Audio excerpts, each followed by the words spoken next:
Alright everybody, it's Chris with Drop Dice, and we are back. This time I am whispering horrifying nothings in your ear. We're talking about building the Whisper in the next version of What is Blades in the Dark.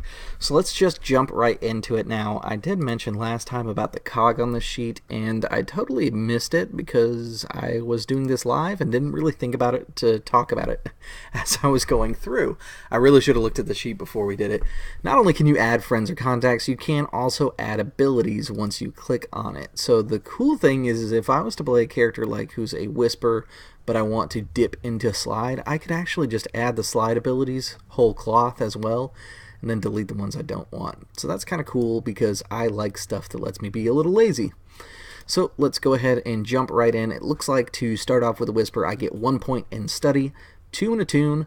That is, again, your ability to let you do occult stuff. So that's already built in this playbook. Now, if you've followed along by now, you pretty much realize that any character you build will start with basically the same set of moves. Some of their special abilities will be different. However, ultimately, any playbook can pick up any special ability and can take moves or dots and moves just like any other one could. The main reason for choosing between the different types of books that are out there is twofold. One, it gives you where your points are when you start, so things that you're naturally inclined to do.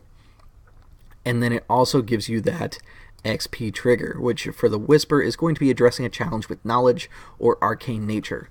So the way that I would actually suggest picking out your playbook, now that we're at the end and you've seen all of them, is think about which XP trigger sounds like the most entertaining option for you in play. Simply because this is the thing that you're going to do a lot. I'm going to address a lot of problems with arcane power because not only do my special abilities fit that, I happen to be naturally inclined to do it with my 2 dots and attune. So basically that is where each of these gets a little different. Let's jump right into the Whisper from the book, pick out a basic build, and get a little crazy. Alright, so with the book open here, going back to those questions that we talked about previously, why did you pursue the path of the Whisper? How did you develop your abilities? Are you a natural, or did you study and practice on your own? Do you have a mentor? The Whisper, I would definitely look at answering those questions because they stand a lot to show who your character is and should probably come up in game. The Whisper being an arcane caster, those are things that you can really play up. Now, let's talk about the person real quick before we get super deep. It's going to be Andril Strathmill, and he is a man who is bright, cold, and fair-skinned. He wears stylish attire, and he's from Akaros, a noble family. He's the leader of the Strathmill Trading Company, and he has an obligation to his family, the Strathmills.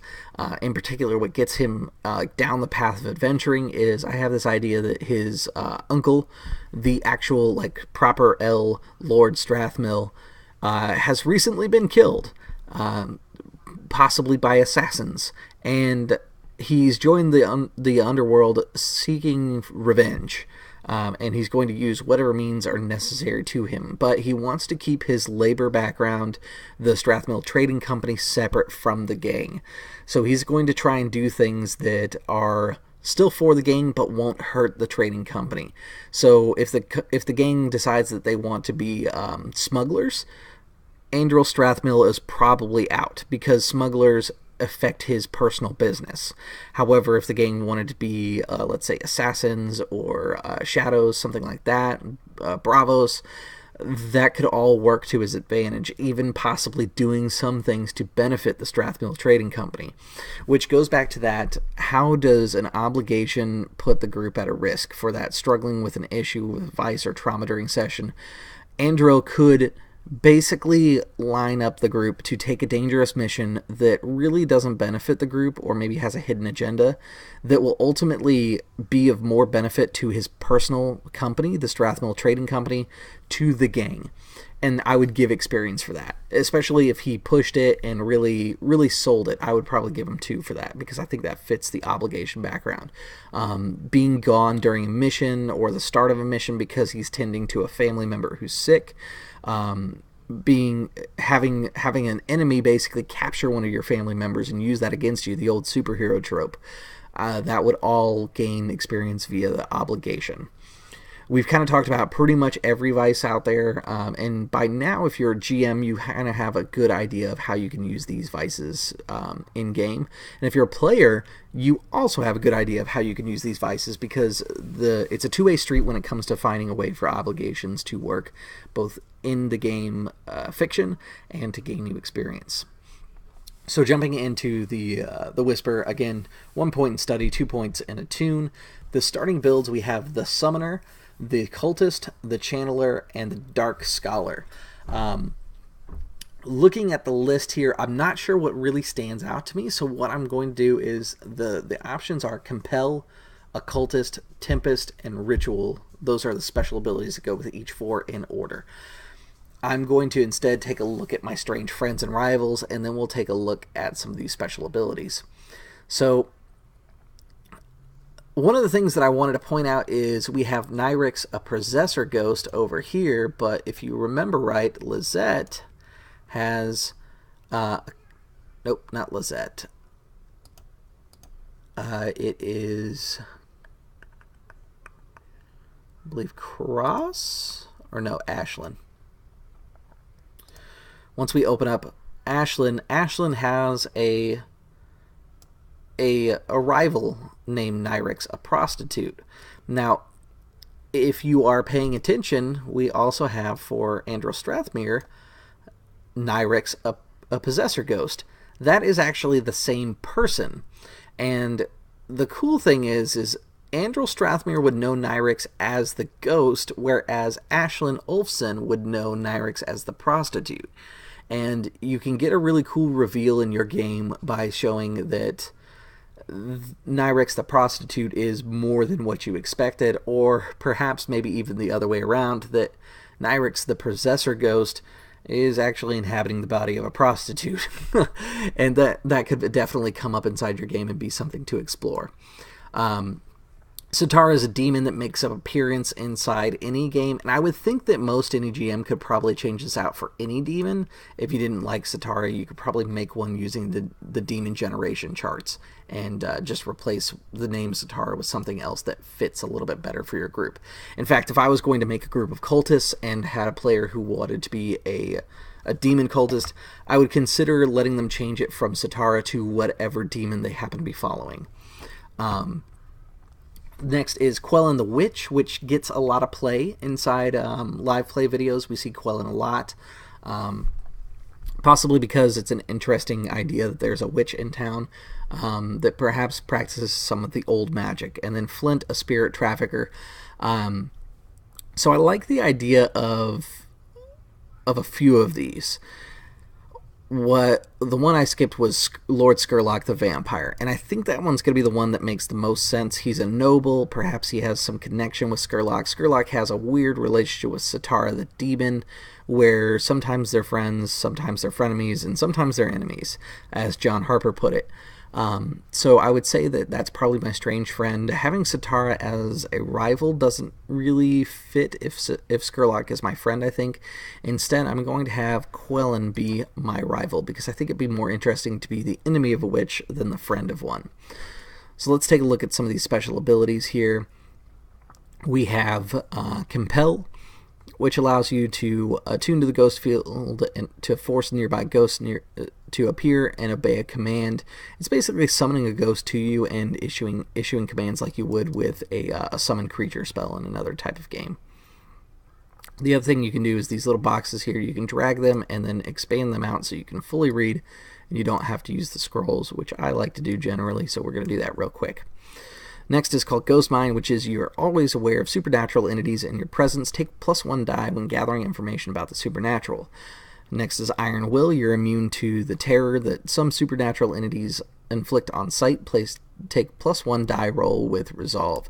Iron Will would come up and be real important when you're dealing with something like a Leviathan that naturally can just terrify you. Occultist, you know the secret ways to consort with ancient powers, forgotten gods, and demons. Once you've consorted with one, you get +1 die to command cultists who worship it. Next up is going to be, let me just double check that one, because I think that might have changed. Okay. Nope, that is the correct way how a cultist should be. Previously, it was a little different, but I like this iteration because not only are you able to talk to demons, which sometimes are very hard to talk with. They could be feral and things like that. This allows you a way to communicate when others wouldn't. You also get bonus dice when dealing with cultists.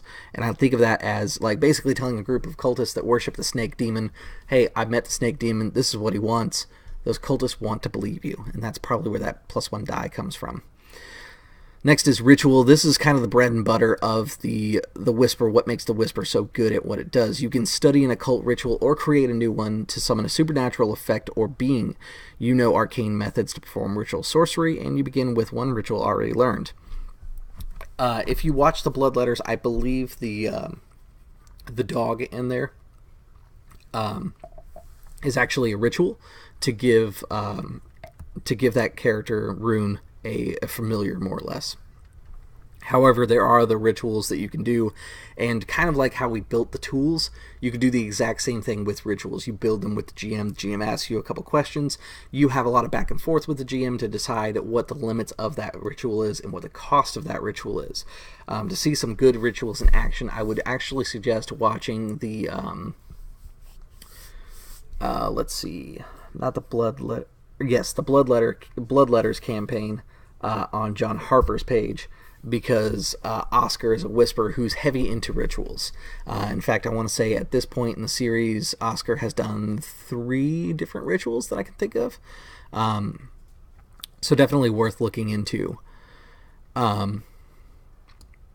Next is strange methods. When you invent or craft a creation with arcane features, take +1 result level to your roll.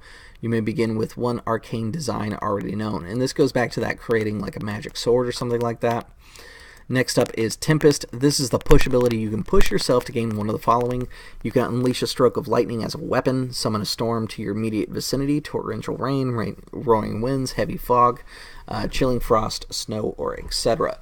That one has seen quite a bit of use inside the It Me JP campaign in the last couple sessions of Season 1. So you can see that in action, but you can see the obvious effect of how awesome it is to be able to hurl lightning at your opponents, push to gain basically instead of doing it at, let's say when you attune to attack them, you're going to roll this pool here. And normally it would be risky standard. Well, I'm going to push myself, so now I'm risky great. And technically, because I'm getting the lightning, I'm actually risky lethal, which is the next step up above great. Basically, if I hit, it's going to be pretty severe. The last one here is Warded. This is the special armor ability. You expend special armor to resist supernatural consequence or push yourself when dealing with arcane forces. So one of the things that you can do, and I mentioned it before, is if you push yourself using with something like Warded, you can then also trigger Tempest. So you could technically do something like a demon unleashes a version of Tempest at you, but it's rocks. Let's say for RP, it's an earth demon. He releases a hail of rocks from the ground at you. You want to use Warded to push yourself to deal with arcane forces, and you're going to roll a resolve check to get away from it. Because you're pushing yourself, you get to increase your resolve, and you get to throw lightning back at him, which is cool because it's a quick exchange, but it's a powerful exchange.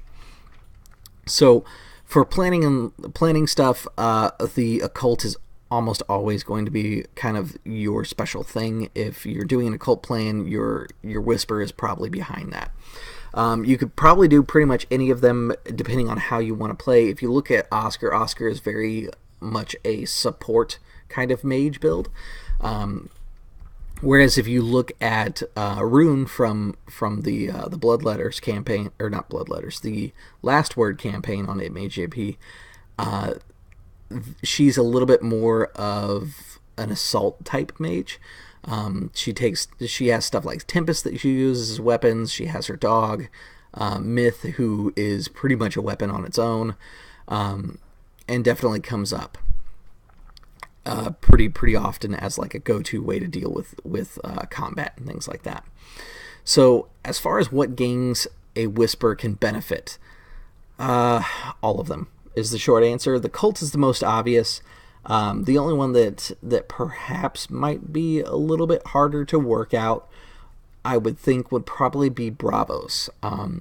Originally, I was going to say smugglers, but I got to thinking about how Tempest works, and being able to lay out fog as you drive your boat in and stuff like that would be really cool and helpful. Bravos, just because it's a lot of combat focus, you could do something kind of like Rune, where you focus in on like a familiar and the combat types capabilities of the Whisper. And I would think that any group of Bravos would probably have at least a Whisper floating around in case they have to deal with that sort of thing. So let's go back over to the basic builds and we'll pick out which one sounds good. I really liked Tempest, so we're going to go with the one that has the Tempest ability here. So we're going to put, it's the push ourselves to hurl lightning. It's +2 skirmish and +2 wreck. And I already have 2 in attune and 1 in study. So that pretty much rounds out Andril in a way that makes a lot of sense. Now, what we're going to do from here is move over to crews in our next video. Crew building is a little bit more in depth, and we'll talk about the modes of play inside that one, and then we'll move into prisons claims after that, and going back into more detailed breakdown of how the game actually works now that we've seen character sheets. And just as a friendly heads up for anybody, we will be starting the Blades of the Dark campaign on the 5th of April, which will be aired on every other Wednesday night on Twitch, so long as my work doesn't do anything to make that crazy. And I've got a couple players for it. It's going to be a 3-player campaign, and we're going to explore... I'm not sure yet, to be honest, because they haven't picked out their gang, but I do know some of the playbooks that they're interested in, which is part of the reason why these videos are coming out, because it's helping my players kind of discover the game and figure out how to build their characters and stuff like that. So what we'll do here is just kind of finish up with what playbook was the most inspiring to you? What is the one that you really, really want to play in a game? For me, I know that the one I'd really want to play is that Spider. Again, I'm just a big fan of manipulating factions and doing things behind the scenes. As always, guys, share, comment, like, subscribe. Your 2 recommended videos this time around are going to be RP Glory, and I'm going to go back to Eric Vulgaris again, because Eric Vulgaris has a playset that Sean Nittner wrote up called Vigilantes on there that's called Cloak and Gavel. And that one's really cool because instead of playing as criminals, you play as vigilantes inside the city, which this character, the Spider, who is basically a vigilante for his family, could definitely fit inside that game. With that said, guys, thanks for tuning in. And as always, I'll see you at the gaming table.